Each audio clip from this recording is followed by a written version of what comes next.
خدا که دوست نداره بنده هاشو بکشه. اگه نکشته پس کی کشته؟ زلزله کشته. مثل بچه من میخواست بریم سال کلاس اول. بالاخره خدا نکشه. زلزله مثل سگ هاره که بعضیاری که سر راش هست میگیره که پاره میکنه، بعضی که سر راش نیست نمیگیره، وقت نمیگیره.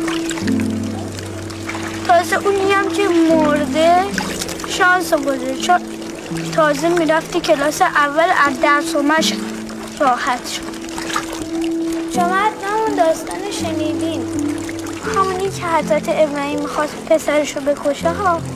اول میخواسته پسرشو بکشه با شمشیر. خدا فرمان داده که خدا گفته که برو پسرتو بکش. این که رفته شمشیرشو برداره که او برده داده